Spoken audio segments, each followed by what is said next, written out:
Judul kuliah subuh atau kultum kita pada subuh kali ini ada berjudul hal-hal yang merusak pahala puasa. Alhamdulillah pada hari ini kita sudah memasuki puasa yang kelima. Dan alhamdulillah tadi malam tarawih juga yang kelima. Tak semua orang yang dapat merasakan nikmatnya puasa, tak semua orang pula yang dapat menikmati rasa indahnya tarawih. Betapa banyak yang ada orang di dalam bulan Ramadan tetapi dia tidak menikmati Ramadan itu. Betapa banyak orang yang ada waktunya untuk melaksanakan tarawih tetapi dia tidak menikmati tarawih tersebut. Sungguh merugilah orang-orang yang tidak dapat merasakan betapa tenangnya, betapa indahnya, betapa manisnya bulan Ramadan.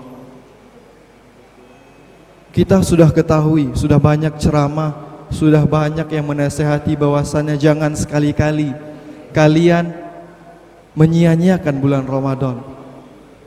1 detik pun jangan engkau sia-siakan.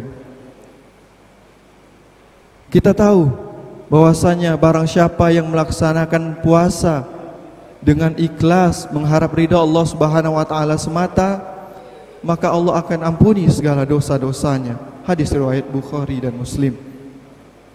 Dan kita tahu pula bahwasanya bagi orang-orang yang gemar berpuasa ikhlas karena Allah Subhanahu wa taala, kelak di akhirat dia memasuki surga dari pintu yang khusus, yaitu pintu Ar-Rayyan, yang dikhususkan bagi orang-orang yang gemar berpuasa karena Allah Subhanahu wa taala. Maka insyaallah bagi kita yang rajin berpuasa di bulan Ramadan, yang rajin berpuasa di bulan selain bulan Ramadan, maka tunggulah hadiah yang besar dari Allah Subhanahu wa taala, yaitu memasuki surga di pintu khusus, yaitu pintu Ar-Rayyan. Insyaallah nanti Oma berada di pintu itu, Bunda Lis dan seluruh ibu-ibu yang ada di majelis ini mengantri di pintu tersebut karena gemar berpuasa. Amin ya rabbal alamin. Maka ada satu hal yang perlu kita renungi.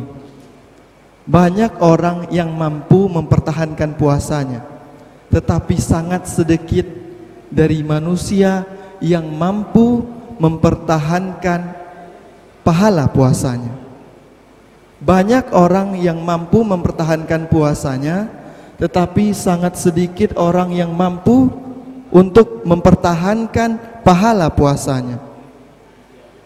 Makanya Rasulullah SAW pernah bersabda, kebanyakan dari umat manusia yang berpuasa hanya sedikit yang merasakan pahala puasa, yang didapatkannya hanya lapar dan haus. Apa saja faktor-faktor ataupun sebab-sebab seorang yang berpuasa itu kehilangan pahala puasanya? Kita tahu yang membatalkan puasa itu ada berbagai hal. Di antaranya makan secara sengaja, muntah secara sengaja, jima ataupun yang lainnya. Tetapi banyak yang dilalaikan orang dalam hal yang merusak puasa. Sebagaimana dalam sebuah hadis Rasulullah SAW pernah bersabda, apabila seorang di antara kalian berpuasa, maka janganlah ia berkata kotor, berteriak-teriak atau bertengkar dan bertindak bodoh. Hadis riwayat Bukhari dan Muslim. Kita bahas faktor kedua. Kalau berkata kotor, insya Allah kita jarang, apalagi dalam berpuasa itu jarang berkata kotor. Berkata-kata yang tidak pantas itu jarang. Tetapi berteriak ini sangat sering dilakukan. Mohon maaf, ketika habis subuh ini saja, kita lihat di rumah masing-masing kita. Nanti sehabis pulang subuh, pergi ke dapur. Nanti mungkin kebiasaan kita, apalagi ibu-ibu, nanti kalau melihat piring kotor, bawaannya emosi aja kepada anaknya yang perempuan. Desi, ngapo engko? Anak cuci piring ko. Enak bu, biasa marah-marah. Apa langkah juang di rumah ko? Ada guna angmar. Nah, bisa kata seperti itu. Pulang dari misalnya nanti kita iktikaf, misalnya dari jam 5 subuh ini sampai nanti iktikaf sampai jam 10, pulang ke rumah lihat lantai belum dipel, berang jo ke desi le, desi lalok jo kerajuang ko, marah lagi, teriak lagi. Ini masih nada yang lembut bu, di rumah beda nadanya. Desi, kamang ko, apa kerajuang di rumah, lalok jo lalok le. Mungkin seperti itu. Ini adalah satu hal yang Rasulullah SAW wanti-wanti kepada diri kita manusia. Kalaulah seorang laki-laki itu biasanya emosi terlecut setelah siang hari. Setelah siang hari, pulang kerja ke rumah, nengok rumah belum bersih, nengok istri sedang lalok, biasanya terlecut emosi. Bahkan mohon maaf, kadang-kadang marah-marah di bulan Ramadan. Ini hal-hal yang masih kurang kita sadari. Makanya Rasulullah SAW katakan, ketika kalian berpuasa, janganlah berteriak-teriak, haluskan ucapan kalian, pelan bercakap, tutur kata yang sopan. Karena makna dari berpuasa salah satunya adalah bersabar dalam berkata-kata, bersabar dalam berucap. Yang kedua, faktor yang sering kita lalaikan bagi umat muslim yang sedang berpuasa, yaitu keseringan menonton dan tidur. Ini insya Allah yang di sini insya Allah tidak ada yang rajin menonton dan rajin tidur. Kenapa?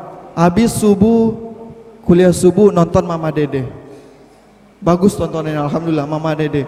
Udah masuk jam 7, ada lain tontonnya, Halo Selebriti nontonnya di SCTV. Masuk jam 9, masuk lagi Hotspot SCTV juga. Masuk ke jam 10 nonton FTV, masih juga SCTV. Masuk ke 11 baru pindah channel silet, gosip-gosip. Ya enggak bu? Itu kerjanya tiap hari, itu terus, enggak ada perubahan. Enggak mau sholat duha, tidak memanfaatkan waktu yang ada. Nanti siang tuh nonton MTV di RCTI, baru terakhir habis asar Facebooker, nonton Ruben Onsu dan kawan-kawannya. Sungguh sia-sialah waktu yang digunakan hanya untuk menonton. Ada juga tipe orang tidur terus, habis subuh tidur, nanti bangun jam 10 menung-menung sedikit tidur. Masuk sholat zuhur, nengok orang tidur masjid, tidur juga. Sampai asar, habis asar keliling-keliling sedikit, sambil nunggu buka di depan TV, tidur juga. Sungguh sia-sia. Ada juga tipe orang yang mengkombinkan dua ini, sedikit-dikit nonton, habis itu tidur, nonton tidur, nonton tidur. Sungguh banyak orang yang lalai terhadap bulan Ramadan. Sungguh sia-sia waktu yang sudah Allah berikan kepada dirinya. Faktor yang ketiga adalah inilah mungkin yang kita sering kena bu. Padahal dalam surah Al-Mu'minun Allah sudah katakan dalam ayat 1, sungguh beruntung orang-orang yang beriman. Siapa orang yang beriman itu? Di ayat ketiga Allah katakan, A'udzubillahi minasyaitonirrajim, Bismillahirrahmanirrahim, Walladzihum 'anil lagwi magridun. Siapakah orang yang beriman itu? Contoh yang terakhir Allah sebutkan, yaitu orang yang menjauhkan diri dari perbuatan dan perkataan yang sia-sia. Dikatakan tadi bahwasanya di Ramadan Allah latih kita untuk irit berkata-kata. Ini enggak dikit-dikit ngomong. Ketemu teman banyak diomongin, ketemu sahabat ngomong juga lagi, ketemu ke teman kantor ngomong juga lagi, habis sholat subuh ngomong, habis sholat zuhur ngomong. Seorang mukmin yang baik, seorang mukmin yang taat adalah mukmin yang jarang berkata-kata, kecuali berkata yang bermanfaat dan mengajak orang untuk kepada kebaikan. Apabila di antara kita masih suka terlalu banyak ngomong, terlalu bercakap-cakap yang kurang bermanfaat, sesungguhnya Rasulullah SAW telah menegur kita.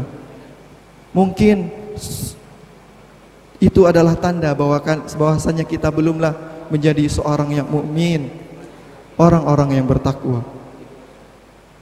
Semoga kita kelak ke depannya terhindar dari hal-hal ataupun perbuatan yang mengarah ke sia-sia. Amin ya rabbal alamin. Yang selanjutnya dan yang terakhir adalah ghibah dan dusta. Nah, ini insya Allah tidak ada lah yang melakukan di sini, apalagi di bulan berpuasa. Ketika berpuasa, insya Allah bapak-bapak, ibu-ibu tidak ada yang ghibah, apalagi dusta. Tetapi kami ingatkan kembali kepada para pedagang, ini khususnya para pedagang nih di pasar-pasar bazar Ramadan, kalaulah berdagang itu haruslah jujur ya, harus tetap jujur, jangan ada dusta. Kalau apa isinya makanan ini, gimana cara pembuatannya, ditanya jawab dengan jujur. Apa kualitasnya, jawab dengan jujur. Karena sungguh apabila engkau berdusta, maka sia-sialah pahala puasa tersebut. Puasanya sah, tetapi pahalanya mungkin sudah habis karena kedustaan, ghibah, menonton TV, ketiduran, tidur terus-menerus, dan sebagainya. Semoga ke depan kita dapat terhindar dari hal-hal ini. Amin ya rabbal alamin. Mungkin sekian yang dapat kami sampaikan, lebih dan kurang kami mohon maaf.